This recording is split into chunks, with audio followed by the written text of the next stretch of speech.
এ যেন এক নাটকীয় জয় বাংলাদেশের। প্রায় হারতে বসা ম্যাচে শেষ পর্যন্ত জয় ছিনিয়ে আনলো টাইগাররা। বিজয়ের মাসে জয় ছিনিয়ে আনার পর যেন উৎসবে মেতে পড়ে তাসকিন মাহাদিরা। ওদিকে শেখ মাহাদি একাই 4 ওভার বল করে 13 রান দিয়ে শিকার করেছেন 4টি উইকেট। মাহাদির বোলিং তোপের সামনে যেন টিকে থাকতে পারল না ওয়েস্ট ইন্ডিজ। মাত্র 148 রানের টার্গেটে ব্যাট করতে নেমে যে উইন্ডিজদের এমন ব্যাটিং দশা হবে তা হয়তো বাংলাদেশও কল্পনা করতে পারেনি শুরুর দিকে। তাসকিনের মাধ্যমে শুরু হয় উইকেট পতনের। এরপর ওয়েস্ট ইন্ডিজ দলের স্তম্ভ একাই ভেঙে দেন শেখ মাহাদি। শেষের দিকে বাকি বোলাররা ধরেন দলের হাল।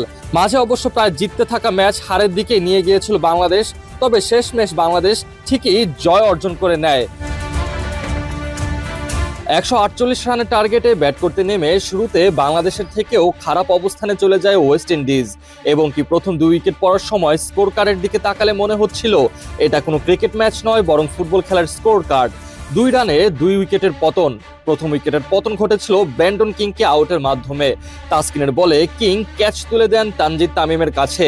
তামিমও সেই ক্যাচ সাথে সাথে লুফে নেন, যার ফলে মাত্র 1 রান করে প্যাভিলিয়নে ফিরে যেতে হয় কিংকে। এরপরেই বল হাতে আসল ভেলকি দেখানো শুরু করেন শেখ মাহাদি।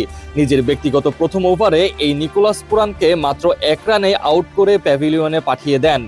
মাহাদির করা সেই বল ঠিকমতো ব্যাটে বলে সংযোগ ঘটাতে পারেননি নিকোলাস, যার ফলে বল সরাসরি চলে যায় লিটন কুমার দাসের হাতে, আর সেখানেই পতন ঘটে দলীয় দ্বিতীয় উইকেটের। এরপর 2 রানে যখন দলের 2টি উইকেট নেই তখন 2 উইন্ডিজ ব্যাটার জুটি গড়ার চেষ্টা করেছিলেন, তবে 31 রানে জুটি গড়ার পর শেখ মাহাদি আবারও আসেন উইকেট নিতে। এবার তিনি বিপজ্জনক হয়ে ওঠা জনসন চার্লসকে ক্যাচ আউটে পরিণত করেন। মাহাদির করা বল হাওয়ায় ভাসিয়ে দেন জনসন, আর সাথে সাথে সেই ক্যাচ লুফে নেন হাসান মাহমুদ। 33 রানের মাথায় যখন দলের 3য় উইকেট নেই তখন বেশ চাপের মুখে পড়ে যায় ওয়েস্ট ইন্ডিজ, কিন্তু তখন তারা বুঝতে পারেনি যে মাহাদির ঝড় এখনো শেষ হয়নি। এরপর দলীয় 37 রানের মাথায় আরও একটি হোঁচট খায় ওয়েস্ট ইন্ডিজ। সেই শেখ মাহাদির বলে অ্যান্ড্রে ফ্লেচার ঠিকমতো বল ব্যাটে সংযোগ ঘটাতে পারেননি, যার ফলে বল সরাসরি চলে যায় উইকেট কিপার ও অধিনায়ক লিটন কুমার দাসের হাতে। 4 বলে কোনো রান না করেই প্যাভিলিয়নে ফিরে যেতে হয় এই ব্যাটারকে।